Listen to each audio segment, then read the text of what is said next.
Plus பக்கங்கள். Hi friends, இது மாலிகாவின் கேளுங்க கதை கேளுங்க. மானஸ் எழுதிய ஒரு கூட்டு பறவைகள், அத்தியாயம் 23. பிரியாவும் நித்யாவும் வேகமாக அறைக்குள் நுழைந்தபோது ஒவ்வொருவராக அவர்கள் பின்னாலேயே சென்றார்கள். நந்துதான் எல்லாரையும் முந்திக்கொண்டு வேகமாக உள்ளே சென்றான். முரளியின் முன் மண்டியிட்டு அமர்ந்தவன், அண்ணா ப்ளீஸ் அண்ணா, இங்க பாருங்க, முதல்ல பேசுறதை நிறுத்துங்க என்று கெஞ்ச ஆரம்பித்தான். அவன் கண்களில் நீர் திரையிட துவங்கியிருந்தது. வேகமாக அறைக்குள் வந்த கிரியும் இதனை பார்த்தான்.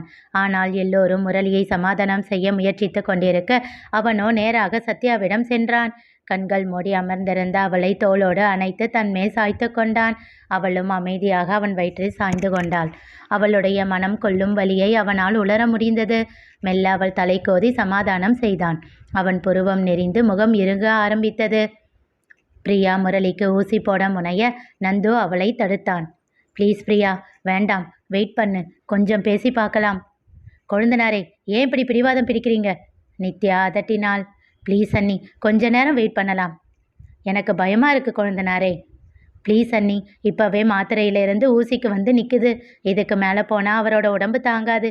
இதுவே பழக்கமாகிடும். நந்து, எனக்கும் புரியுதுடா, ஆனால் என்ன பண்ண சொல்கிற? ஆமாம் மாமா, கொஞ்சம் யோசிங்க என்றாள் வேதா அவள் தோள் தொட்டு. அண்ணா, பிரச்சனை சீரியஸ் ஆகி ஸ்ட்ரோக் வந்துட்டா என்ன பண்ணுவ? ப்ளீஸ் கொஞ்ச நேரம் அமைதியாயிரு என்று விட்டு, பிரியா நீ போடுடி என்றான் நவநீதன்.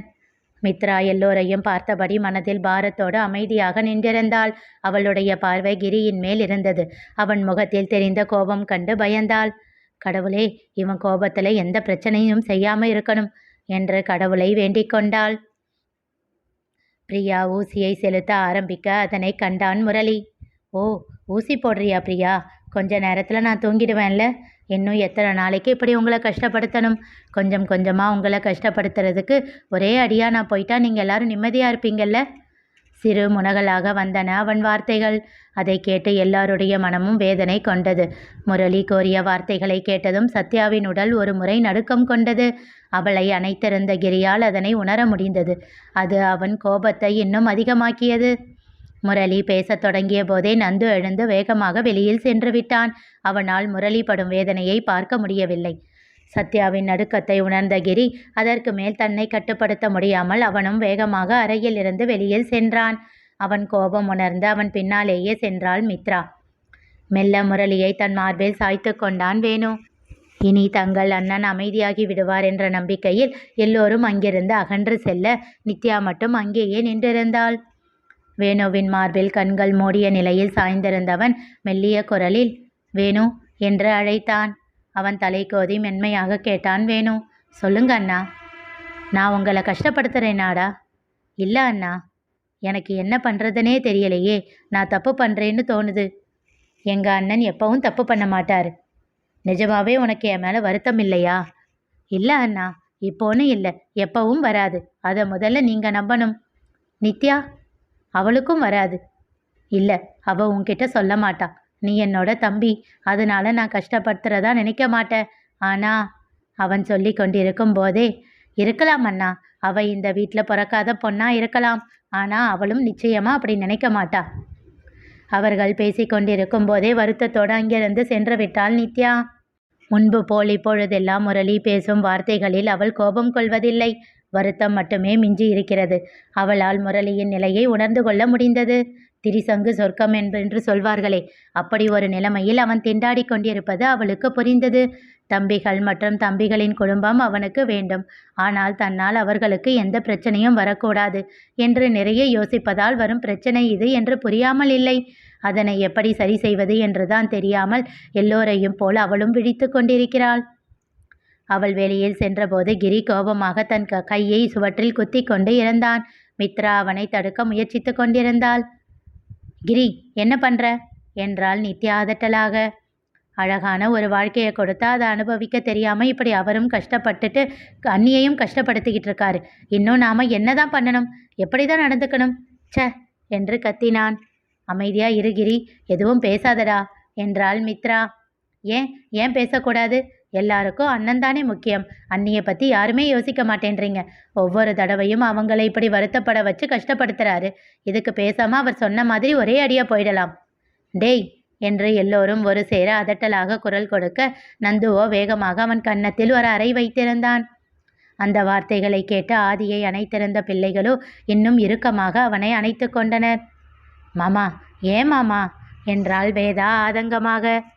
கொழுந்தனாரே, என்ன பண்றீங்க நீங்க வளர்ந்த பிள்ளைங்க முன்னாடி என்று அதட்டினாள் நித்யா. கைகளை கொண்டு நெற்றியை தாங்கியபடி அப்படியே சோஃபாவில் அமர்ந்து விட்டான் கிரி. இல்லை அண்ணி, உங்களுக்கு தெரியாது. இதோ இந்த சார் 5th வரைக்கும் எந்த ஸ்கூலில் படித்தாருன்னு கேளுங்க. அப்போது இருந்த குடும்ப நிலைமைக்கு அண்ணன் எதுக்கு அவ்வளவு பெரிய ஸ்கூலில் சேர்த்தாருன்னு தெரியுமா? அப்பா அம்மா இறந்ததுக்கு அப்புறம் அண்ணி வர்றதுக்கு முன்னாடி இவன் 2nd ஸ்டாண்டர்ட் படிக்கிற வரைக்கும் ரெஸ்ட் ரூம் வந்தால் சொல்ல தெரியாது. அப்போது நாங்கள் எல்லாரும் ஒரே ஸ்கூலில் தான் படிச்சுக்கிட்டு இருந்தோம். இவன் இப்படி இருக்கிறதுனால ஸ்கூலில் இருந்து அண்ணனை ஃபோன் பண்ணி வர சொல்லி கம்ப்ளைண்ட் பண்ணிக்கிட்டே இருப்பாங்க. அந்த நேரத்தில் அவுட்டரில் இருக்கிற ஒரு கடையில் கணக்கு எழுதிக்கிட்டு இருப்பார். இதுக்காக அங்கேருந்து சைக்கிளை மிதிச்சுக்கிட்டு ஸ்கூலுக்கு வருவார். இவனை மடியில் உட்கார வச்சு கெஞ்சி கொஞ்சி அண்ணன் சொல்லி கொடுப்பாரு. அப்போவும் இவன் கற்றுக்கவே இல்லை. அதனால் ஸ்கூலில் பசங்க எல்லாம் கிண்டல் பண்ண ஆரம்பிச்சிட்டாங்க. இவன்கிட்ட யாரும் பேசவே மாட்டாங்க, தனிமையிலேயே இருப்பான். இப்போ இவ்வளவு வாய் பேசுகிறானே, அப்போ ஒரு வார்த்தை கூட பேச மாட்டான். வீட்டுக்கு வந்தும் நாங்கள் பேசினாலும் எங்ககிட்டயும் சகஜமாக இருக்க மாட்டான். இதை பார்த்துட்டு அண்ணன் ரொம்ப பயந்து போயிட்டாரு. இப்படியே போனால் அவன் மனசு பாதிச்சிடும்னு ஸ்கூல் மாற்றி சேர்த்தாரு. ஃபீஸ் அங்கே அதிகமாக இருந்தாலும் பரவாயில்ல, அங்கே இதெல்லாம் சொல்லி கொடுத்து பத்திரமா பார்த்துக்குவாங்க அப்படின்னு விசாரித்து தெரிஞ்சுக்கிட்டு அங்கே சேர்த்துட்டாரு. இவனுக்காக 4-5 செட்டு யூனிஃபார்ம் தைச்சி வச்சாரு. தினமும் 2 இல்லைன்னா 3 செட் யூனிஃபார்ம் ஈரமாக்கிட்டு வருவான். அவரோட வேலையை எல்லாம் முடிச்சுட்டு ராத்திரி வீட்டுக்கு வந்து 11 மணிக்கு மேலே சாப்பிட்டுட்டு அதுக்கப்புறம் இவனோட யூனிஃபார்ம் எல்லாம் துவைச்சி போடுவார். கிட்டத்தட்ட 7-8 மாதம் ரொம்ப கஷ்டப்பட்டார். அதுக்கப்புறம்தான் மெல்ல மெல்லமாக அந்த பழக்கத்தை விட்டான். ஆனாலும் அவனை அதே ஸ்கூலில் தான் படிக்க வச்சாரு. இவன் சரியாக படிக்க மாட்டேன்றான்னு அவங்களே 5th முடித்ததும் ஸ்கூலை விட்டு அனுப்பிட்டாங்க. அதுக்கப்புறம்தான் மறுபடியும் நாங்கள் படித்த ஸ்கூல்லையே சேர்த்தாரு.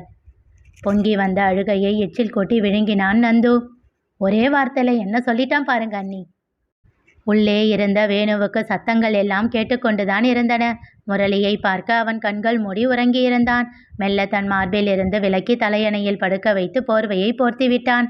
சிறு வயதிலேயே பெரிய சுமைகளை முதுகில் சுமந்த தன் அண்ணன் வயதான பின் சிறு குழந்தையைப் போல் மாறிப்போன நிலையை எண்ணி கண்கள் நீரை சொரிய அவனுடைய ஒரு துளி கண்ணீர் முரளியின் கன்னத்தில் பட்டு தெரித்தது. அவசரமாக, ஆனால் தன் அண்ணனுக்கு நோகாத வண்ணம் மென்மையாக துடைத்துவிட்டு நிமிர்ந்து சத்யாவை ஒரு பார்வை பார்த்துவிட்டு வேதனையோடு கதவை மூடிக்கொண்டு வெளியில் வந்தான். நந்து, என்ன இது புதுசா கை நீட்டுற பழக்கம்? மெல்லிய குரலில் ஆனால் அதட்டலாக கேட்டான் வேணு. எல்லோரும் அமைதியாக இருக்க கிரியின் அருகில் சென்று அமர்ந்தான். அவனை தோளோடு அணைத்து கொண்டு நந்துவை பார்த்து கூறினான். அண்ணனுக்கு ஒரு பிரச்சனைன்னா உனக்கு எப்படி மற்ற எதுவும் கண்ணுக்கு தெரியாதோ அதே போல் அண்ணி வருத்தப்பட்டா அவனுக்கு வேற எதுவும் கண்ணுக்கு தெரியாதுன்னு உனக்கு தெரியாதா நந்து? விடுங்க, யாரும் எதுவும் இதுக்கு மேலே பேச வேண்டாம் என்று விட்டு கிரியின் நெற்றியில் இருந்து அவன் கைகளை எடுத்து விட்டான். போதுண்டா, போய் தூங்கு. அவனோ அப்படியே அமர்ந்திருந்தான். சரி சொல்லு, நீ ஏன் அப்படி சொன்ன? அது தப்பு தானே? உனக்கு என்ன, அண்ணி சந்தோஷமா இருக்கணும், அவ்வளவுதானே? அதுக்காக அண்ணன் இல்லாமல் போயிட்டா அவங்க சந்தோஷமா இருப்பாங்கன்னு எப்படி நினச்ச? அண்ணி எப்பவும் சொல்லுவாங்களே, நீ அதை மறந்துட்டடா. அவரோட கடைசி மூச்சு இருக்கிற வரைக்கும் என்னோட மூச்சை இழுத்து பிடிச்சிக்கிட்டு இருப்பேன் அப்படின்னு சொல்கிறதோட அர்த்தம் என்ன? அண்ணன் இல்லைனா அண்ணி இல்லைடா, அதை புரிஞ்சுக்கோ. நாங்கள் யாரும் அண்ணியை பற்றி யோசிக்காமல் இருக்கலை. அண்ணனை பற்றி யோசித்தோம்னா அது அண்ணியையும் சேர்த்து தான், புரியுதா? சரி விடு, முதல்ல போய் தூங்கு. இப்படி கோபத்தில் சட்டு சட்டுன்னு பேசுகிறத முதல்ல நிறுத்து. எப்போ இருந்து நீ இப்படி ஆன? ஹோட்டல் முதலாளி ஆனதுக்கப்புறமா? சட்டென்று நிமிர்ந்த வேணுவை பார்த்து முறைத்தான் கிரி.